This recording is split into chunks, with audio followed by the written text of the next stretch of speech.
Bonjour à tous et bienvenue sur Crypto Signal. On se retrouve aujourd'hui pour une analyse sur le BTC. On va également beaucoup parler, je pense, d'Ethereum et des options avec peut-être une structure qui annonce sur Ethereum un short squeeze. C'est ce que je vais vous montrer dans cette vidéo. Et puis on va faire comme d'habitude l'analyse complète sur BTC, les news, etc. On est là sur le BTC face au dollar. J'en profite pour dire à ceux qui le souhaitent de ne pas hésiter à s'abonner, activer la cloche de notification, venir nous rejoindre sur le Discord dont le lien est en description de la vidéo et éventuellement sur les Twitter, les autres réseaux sociaux, etc. Pour l'instant, on avait annoncé ici un retest de cette ligne rouge là que vous voyez, hein, qui est en fait une résistance oblique. Et bien on a retesté ici cette ligne rouge. Pour le moment, on est en train d'essuyer, vous le voyez, vous allez le voir en 2 heures, on est en train d'essuyer un rejet. Est-ce que ça veut dire que on repasse baissier là à ce moment-là? En tout cas, il y a des choses, oui, le chartisme nous dit que potentiellement on va plutôt aller chercher les targets ici des 18 000 pour ce bear flag, ce petit bear flag, et potentiellement les 14 pour le gros bear flag, mais néanmoins, on a ici aujourd'hui un momentum en daily qui est bien haussier, qui est joli. Je vais vous le montrer ici. Si on fait donc l'analyse de momentum, vous avez cette trend de RSI qui a cassé vers le haut, donc ça annonce peut-être un retournement. Vous avez le MACD où le mouvement de vente se calme et les droites se rapprochent, donc ça annonce une fin de mouvement de vente. Et vous avez également ici un point d'achat sur le Cypher en daily, c'est-à-dire que le market Cypher vous donne une pastille d'achat et vous dit que effectivement ce mouvement de vente est terminé et qu'on peut désormais repartir plus haut. Même chose sur le RSI stochastique. Le RSI stochastique fait des grands allers-retours, j'ai fait un tuto là-dessus, n'hésitez pas à aller le voir.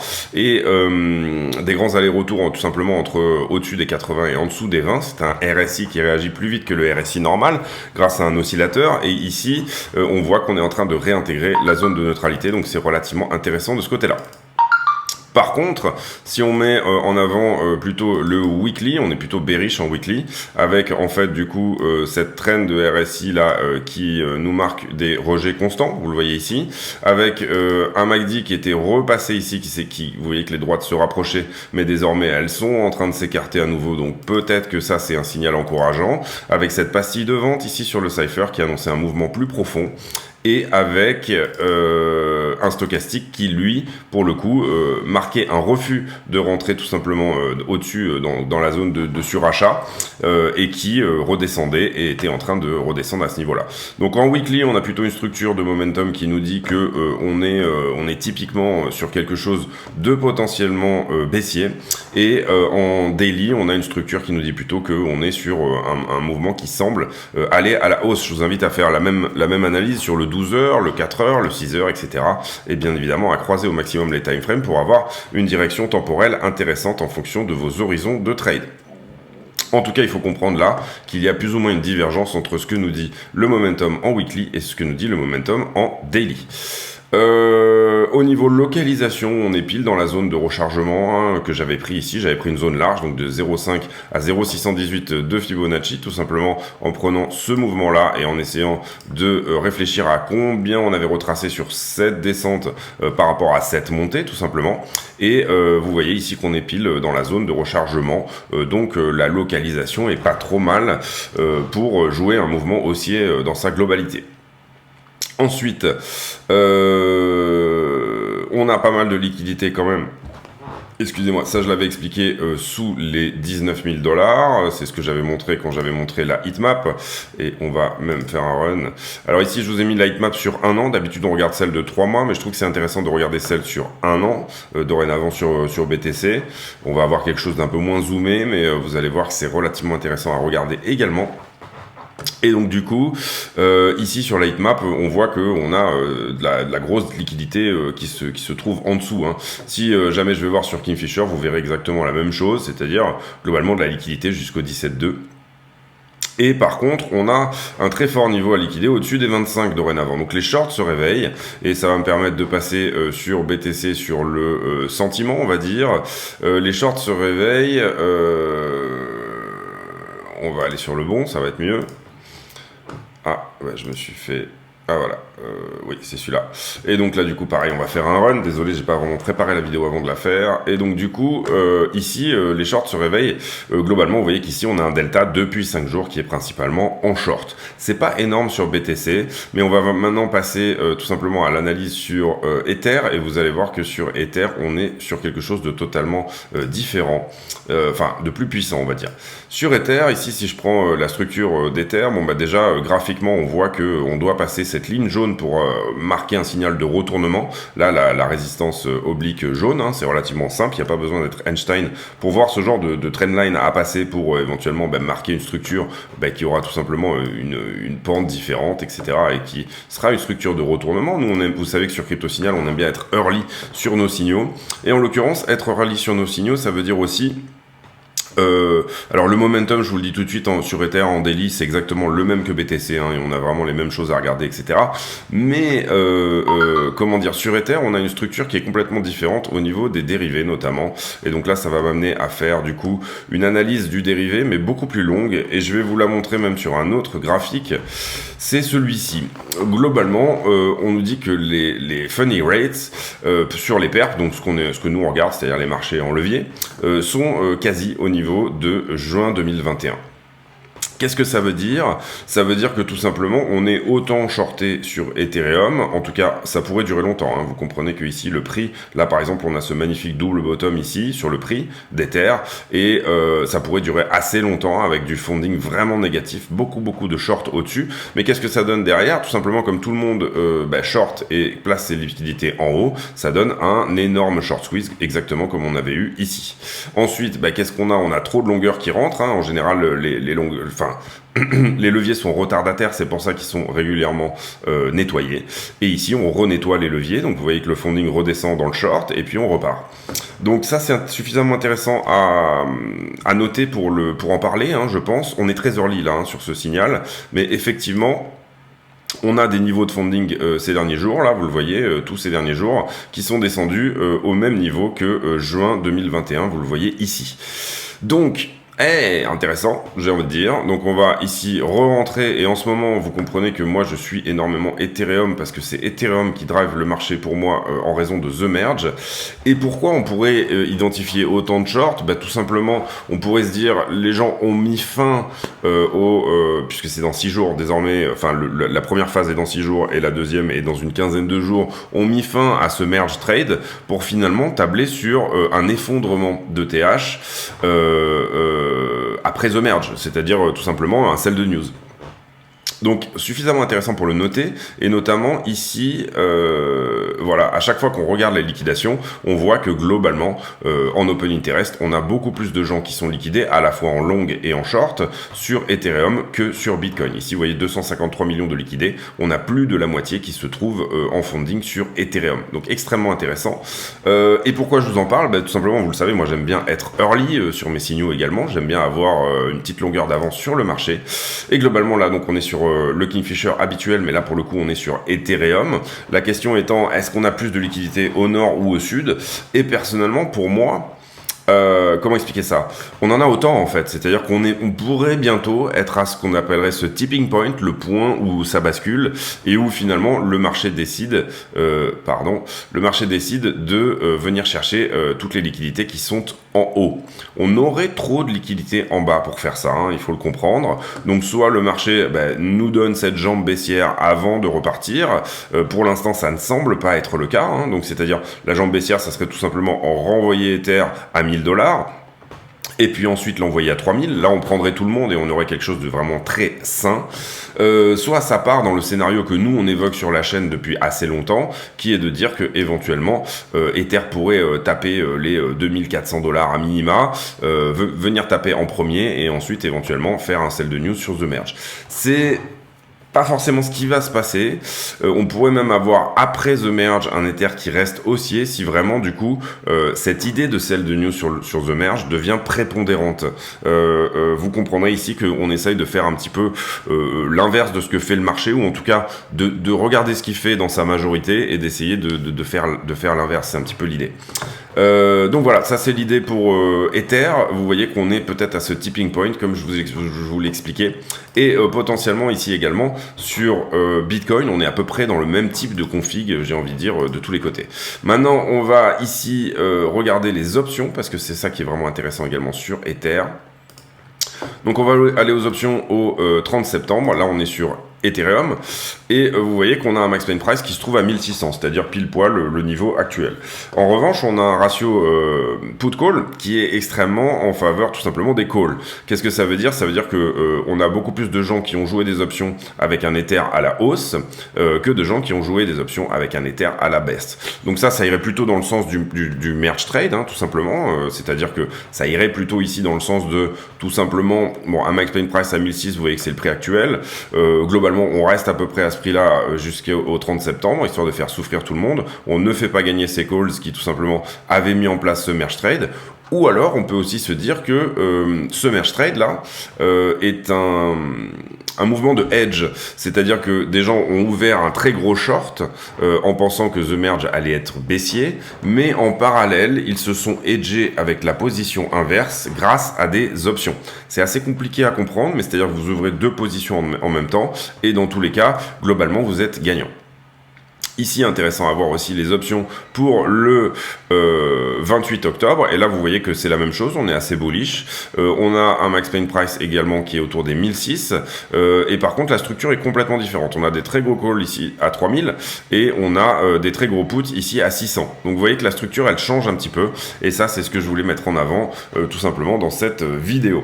Donc, deux options ici. Et vous comprenez que c'est assez complexe, mais il y a toujours plusieurs options tout simplement à voir. Est-ce que tout ça, c'est pas un hedge de la part de gros shorters? En tout cas, il y en a dedans, c'est sûr, hein. Il y a des gens qui ont ouvert deux positions en même temps pour être sûr d'être gagnant.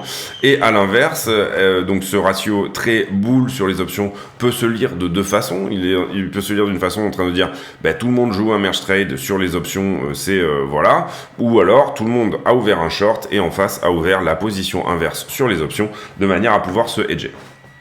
En tout cas, un marché fortement drivé par Ethereum. Nous, ça fait un moment qu'on le dit, hein, que voilà, on voit vraiment ça depuis un bon moment.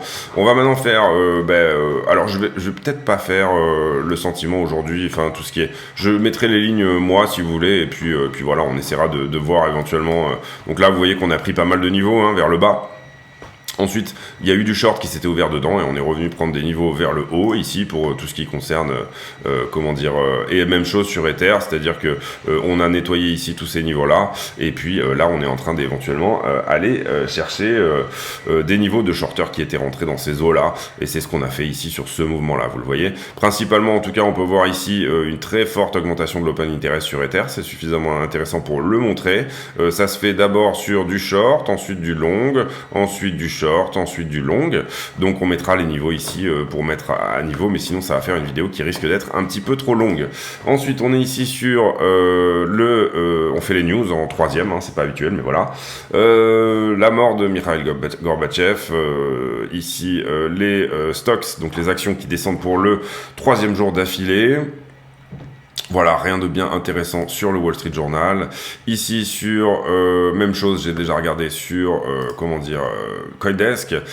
Pas mal de news, je trouve, sur Bitcoin.com au niveau de l'Afrique. Donc intéressant, j'ai l'impression qu'il y a des choses qui se font ici en Afrique. Ici, alors ça va me faire rebondir sur une autre news. Les fermes de mining qui sont à côté des champs de pétrole russes qui augmentent leur capacité à 85 mégawatts et tout simplement ça va me faire une magnifique transition pour cette news là que j'ai fait un tweet là-dessus hier sur Twitter, tout simplement. Tout ce qui n'est pas... donc là, c'est la source de Nord Stream 1, et on nous dit que la Russie est en train de tout simplement torcher le gaz qu'elle ne commercialise pas. Et ici, on peut se demander, pour garder... voilà, ça fait une torche de longue durée. Normalement, vous torchez juste les excédents, hein, c'est-à-dire, à un moment donné, il y a trop de pression, et donc du coup, vous faites brûler le gaz. Mais là, en l'occurrence, la Russie est en train de brûler tout ce qui ne vient pas vers l'Europe, puisque vous n'avez pas de robinet pour le gaz. Hein, vous pouvez pas le fermer ou l'ouvrir, c'est tout simplement... Soit vous torchez, soit vous avez une certaine pression pendant un certain temps, et puis c'est terminé. Donc ça veut dire probablement que les réserves en Europe sont remplies. Les réserves, elles sont mises où en Europe? Elles sont mises dans des anciens gisements de gaz. On remplit des anciens gisements de gaz, et là pour le coup on arrive à les fermer. Mais ça veut dire également, je crois que les réserves de l'Europe mises tout entière bout à bout en gaz, ça correspond à 10 jours de gaz si je me trompe pas. Donc voilà, on n'est pas ici sur quelque chose qui va nous faire tenir tout l'hiver. Ici, l'Iran qui admet, qui autorise l'utilisation des cryptos pour les importations. Donc, est-ce que cette news, elle est boule ou pas? À nous de voir. En tout cas, une nouvelle manière de commercer. Et sincèrement, on peut vraiment le revoir ici comme ça. Le monde a besoin d'une monnaie mondiale. Et c'était d'ailleurs la vision de Keynes à l'époque. Keynes était aux accords de Bretton Woods. Et il y a eu deux visions qui s'opposaient, celle d'un Américain, je ne me rappelle plus lequel, qui prônait un étalon dollar, et Keynes qui prônait une monnaie mondiale que personne ne pouvait, qui était dirigée par le FMI d'ailleurs, soit dit en passant, et qui aurait été la monnaie mondiale, qui aurait été la réserve de change mondiale. Et bien entendu, c'était à l'époque le système américain qui l'avait emporté. News assez marrante ici, je l'ai trouvée suffisamment marrante pour la mettre en avant. On a Crypto.com qui a fait une erreur. En fait, ils devaient rendre 100 $ à quelqu'un, je pense pour des histoires de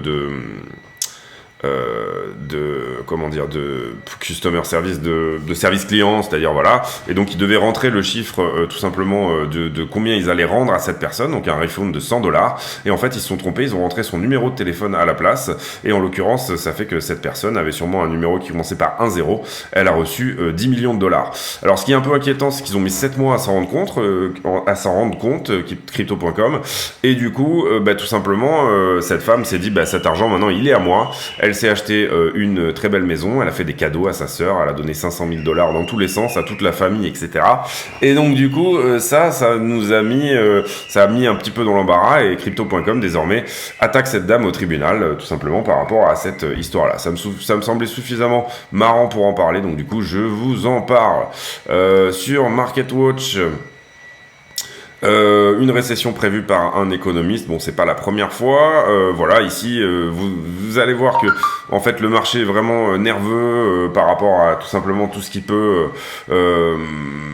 tout ce qui peut être donné par on a une inversion des courbes de taux entre les 10 ans et les 2 ans, etc. On a pas mal de signaux qui montrent une récession.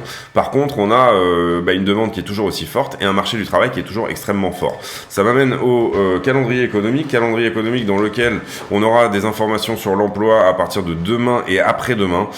Donc on aura ici des informations sur est-ce que le marché de l'emploi est enfin en train de ralentir. Hier, on a eu les job openings, c'est-à-dire tout simplement, on va dire pour faire vulgaire, quel est le nombre d'emplois qui est vacant, qui n'a pas été pourvu, et en fait on attendait une médiane de 10,3 millions, et en fait le chiffre nous a donné 11,2 millions, donc ça veut dire un marché qui est ultra tendu aux États-Unis, marché du travail je veux dire, et donc du coup tout simplement ça met plutôt dans l'idée que la Fed va pouvoir resserrer les taux. Je rappelle que le travail de la Fed, c'est tout simplement de garder une stabilité des prix tout en préservant le plein emploi, et là en l'occurrence on est au plein emploi, donc ça va lui donner tout simplement de la latitude pour augmenter les taux. Qu'est-ce qui s'est passé? La Fed a appuyé un peu trop fort sur le bouton plein emploi au moment où on était sur la crise Covid. Elle a appuyé un peu fort, elle a poussé la manette un peu trop loin, et puis elle a mis du temps à inverser la vapeur, à ralentir le train, et là donc du coup on est dans une surchauffe de l'économie absolument avérée. On a eu aussi le président j'explique un petit peu la baisse d'hier, là, pourquoi on a eu pas mal de baisses dans la journée d'hier. On a eu Williams, qui est le président de la Fed de New York, qui lui a dit, moi, ce que je considère comme étant bien, c'est qu'on monte les taux à 3,5%, on est actuellement à 2,5%, et qu'on les garde à ce niveau jusqu'en 2024. Donc ça, évidemment, les marchés l'ont pas très bien pris, à la fois cette news sur l'emploi, et à la fois le discours de John Williams, qui est le président de la Fed de New York. Tous les deux ont été très mal pris par le marché, et hier, on a eu vraiment une structure au niveau du Nasdaq et du Dow Jones qui était pas terrible. On va continuer avec quelques charts que j'ai envie de vous montrer. Alors, si j'arrive à changer ici, qu'est-ce qui se passe? Hop, excusez-moi. Ah, bah c'est curieux, j'arrive pas à changer de... Ah voilà, ça y est, on est bon. Alors ça, c'est l'open interest qui est exprimé en Bitcoin. C'est-à-dire qu'on n'est pas sur de la valeur dollar. Si vous regardez l'open interest en dollars, c'est ce qu'on regarde nous régulièrement tout simplement sur nos analyses pour avoir une valeur dollar, hein, avoir une idée un petit peu de où on est. Bah ici, on est en Bitcoin et on est sur les futurs, c'est-à-dire les options. Et globalement, on voit que les niveaux d'open interest ici, au niveau du Bitcoin, donc les niveaux des options en Bitcoin, hein, donc c'est très important de le dire, et bien tout simplement sont en train de partir en flèche. Donc ça veut dire de plus en plus d'options sur Bitcoin en valeur Bitcoin. Encore une fois, c'est important parce que le Bitcoin a baissé. Donc du coup, en fait... Globalement, comment interpréter cette news? Eh ben, en valeur Bitcoin, oui, ça part en sucette, mais en valeur dollar, on est relativement flat là-dessus. Donc, c'était intéressant suffisamment pour le montrer. Ici, les liquidités qui sont mises en stacking sur Nexo, qui est, je pense, la boîte la plus correcte en ce moment pour aller éventuellement stacker vos liquidités. Nexo est une boîte suisse, je crois, et qui est relativement conservateur sur sa manière de faire les choses, encore que j'ai vu des rendements de stacking assez importants, donc c'est à se demander quand même si ils ont pas ici chopé un monopole et qu'ils sont pas en train de prendre le melon. Mais en tout cas, depuis le 21 juillet, on a une augmentation ici. Vous comprenez que pendant la chute, qui était la dernière chute, qui était plus ou moins la dernière, enfin on sait pas, mais qui était les liquidations autour de Celsius, etc., et les liquidations en masse qui ont eu lieu tout simplement autour de Voyageurs Digital et compagnie, eh ben, les gens reprennent confiance depuis le 21 juillet et sont en train de restacker à nouveau sur Nexo, qui, on va dire, est la plateforme la plus intéressante. Ici, Cardano, qui... alors, on a eu une étude qui a été faite par un algorithme qui est une question d'attachement à la marque, et Cardano arrive devant Bitcoin et il se met 26e sur 600. Alors, c'est pas que sur les cryptos, c'est sur un peu tout. Bitcoin est 31e et Cardano, qui, je trouvais ça suffisamment intéressant pour le dire aussi, qui est désormais... les gens sont très attachés, il y a une vraie communauté autour de Cardano, je trouvais ça suffisamment intéressant pour le montrer. Ici, super intéressant aussi, c'est le nombre d'Ethereum stackés en pourcentage. Nombre d'Ethereum stackés en pourcentage, j'avais fait une vidéo là-dessus où en gros j'expliquais que le sweet spot, l'endroit où tout le monde gagnerait plus ou moins 5,3%, je crois que c'était ici, autour des 10%. Et là, vous voyez qu'on est à 11%. Hein, la courbe le pourcentage d'Ethereum stacké, il est ici. Donc on est à 11%, donc ça veut dire qu'on est en train de quitter petit à petit ce sweet spot. Et ce que je trouvais intéressant, c'est qu'on a une parfaite ici S-curve, c'est-à-dire une courbe de l'adoption en S, et elle est vraiment très jolie. Et donc du coup, je pense qu'on va trouver un plateau. Ici, ça va se ralentir et probablement qu'on va avoir autour de 12-13% d'Ethereum stacké la première année. Je vous rappelle que les Ethereum stackés sur Ethereum, donc 2.0, si on peut l'appeler comme ça, mais maintenant c'est Ethereum. Je vous rappelle aussi que, attention, et je prends un petit moment pour le dire ça, vous n'avez rien à faire pour changer vos Ethereum en Ethereum 2. Si il y a des gens qui vous contactent et qui vous disent eh ben voilà, je m'occupe du changement, etc. Faites attention, c'est du scam. Il y a beaucoup de gens qui sont très peu ici, instruits, ou qui arrivent, qui sont tout nouveaux dans les cryptos tout simplement, et qui vont peut-être ici se faire avoir par des scammers qui vont leur dire attention, il faut prendre ça, etc. Donc voilà, si vous avez des doutes, contactez directement votre exchange par exemple, discutez avec des personnes en vis-à-vis qui vous semblent correctes, etc. Mais ne répondez jamais à des emails ou de gens qui vous proposent soit de stacker vos Ethereum, soit tout simplement des gens, je parle, qui ont l'air louches. Hein. Faites bien ici vos recherches sur qui vous contacte parce que le The Merge finalement peut être un énorme scam pour les scammers, peut être une énorme opportunité de scammer du monde. 11%, donc ici, je pense qu'on va trouver un plateau autour de 12% la première année, puis ensuite tout doucement, on va se rediriger vers les 11 ou 10%, les rendements que le marché trouvera intéressants tout simplement en stacking. Ici, c'est la même chose que je vous montrais sur les options, mais là c'est les perps, où on est en valeur Bitcoin, pareil, sur une augmentation assez énorme. Donc ça c'est intéressant si ces gens-là sont des shorters, on pourrait les short squeezer, c'est ce que je vous expliquais tout à l'heure. Globalement, je pense qu'on en a dans les deux sens, c'est ce qu'on voyait sur la heatmap et la map Kingfisher, où on voyait que on a en ce moment autant de longueurs que de shorters en dessous. Donc la question c'est, est-ce qu'on fait cette jambe baissière pour nettoyer tout simplement les longueurs et ensuite on vient récupérer les shorters, ou alors est-ce qu'aujourd'hui on fait déjà une jambe haussière autour des 30-40 pour ensuite revenir finalement récupérer encore plus de longueur sur le chemin. Ici, pareil, ce sont les Bitcoin Yearly Candles. Donc, on le voit assez facilement. Hein, c'est pas la peine d'être Einstein non plus. Trois bougies vertes, une bougie rouge. Trois bougies vertes, une bougie rouge. Trois bougies vertes, une bougie rouge. Là, on est en 2022, ce qui annoncerait potentiellement une reprise en 2023. L'histoire ne se répète pas, mais elle rime. Voilà. Les cycles de 4 ans sur le halving, moi, j'y croyais pas mal dans ces eaux-là. Hein. Là, vous comprenez que c'était vraiment une pression haussière. Depuis l'arrivée des institutionnels, je pense que les cycles de 4 ans vont plutôt être liés à autre chose. Ça pourrait rester des cycles de 4 ans, mais ils pourraient être liés à autre chose, c'est-à-dire plus voilà, les élections américaines. Il y a des tas de choses en fait qui font, il y a même des cycles d'expansion, contraction en économie qui font 4 ans. Pour l'instant, à voir. Ici, pas extrêmement intéressant, mais on voit que la volatilité se resserre.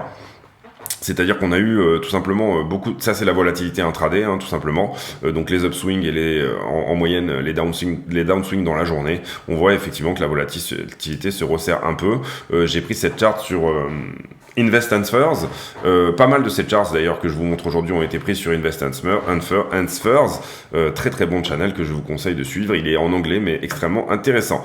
Ici, on est sur, hyper intéressant aussi, les retours de trading en fonction tout simplement de si vous êtes sur les heures de trading de l'Europe, des États-Unis ou de l'Asie.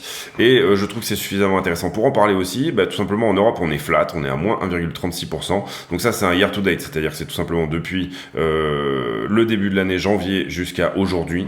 Globalement, si vous aviez...